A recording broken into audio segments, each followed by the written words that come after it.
Creating a Britain that works and cares. Every one of us is likely to become a carer at some stage in our life. If you're a woman, we are likely to turn to the age of 46, and 50% of us are going to be looking after somebody who is affected by a disability or old age.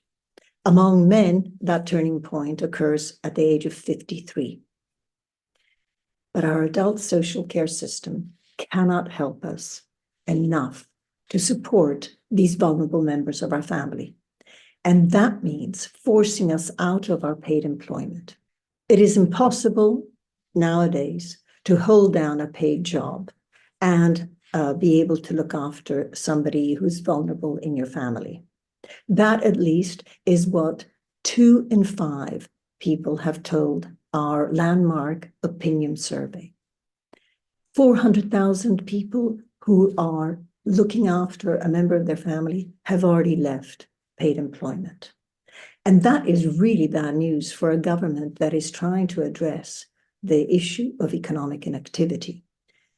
A record number of almost 9 million people are staying away from paid employment. Among them are family carers. Even more worrying is the fact that among the most disadvantaged communities, the number of unpaid carers has risen to 10.1%. That's 2% more than in more well-off communities.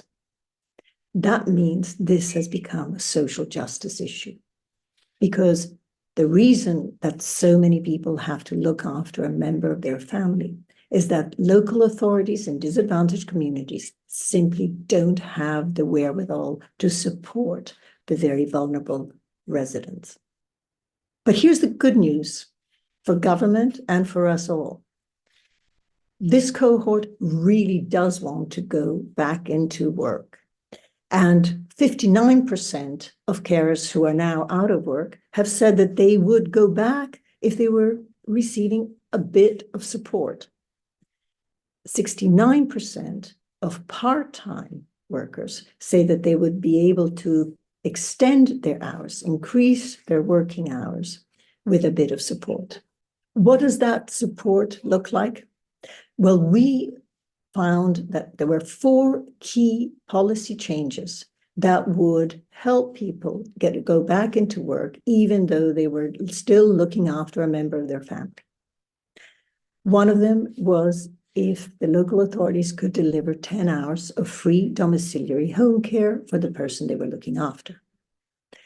Another was to have £2,000 worth of home adaptation.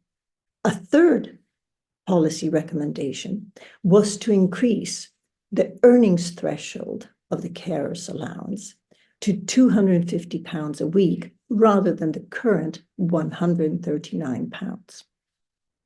And finally, what workers really wanted was 5 days paid leave by their employer. Our report, Creating a Britain That Works and Cares, doesn't just stop at these 4 policy ideas. We make more recommendations. For instance, a one-stop shop for carers, because navigating the adult social care system is incredibly complicated and time-consuming. And when you've just found out that you're about to become a family carer because there's no other support for somebody you love, you're already feeling overwhelmed. So any help you can get in finding the right support, in finding how to be eligible for a benefit, is really, really important. We also have suggested that there should be a registration for family carers. Incredibly, even formal carers don't have a register.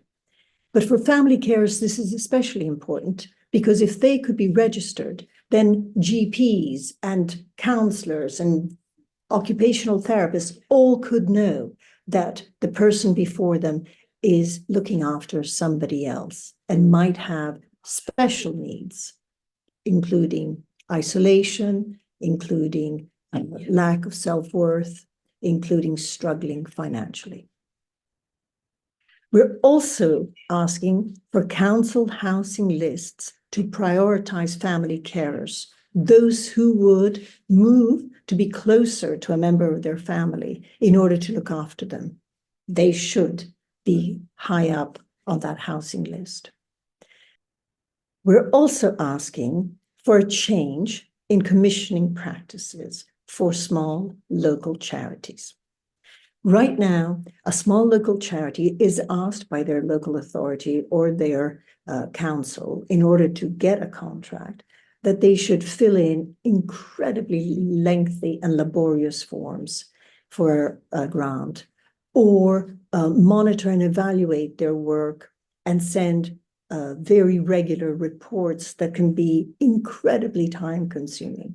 Small charities simply don't have the resources to vie with the big charities. And to have a level playing field, councils and local authorities should change their commissioning.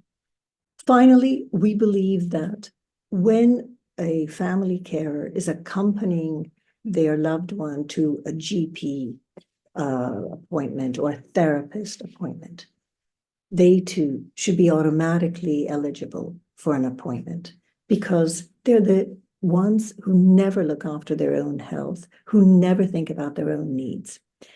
GPs and other health workers should be proactive in engaging with them. You can read the full report on our website.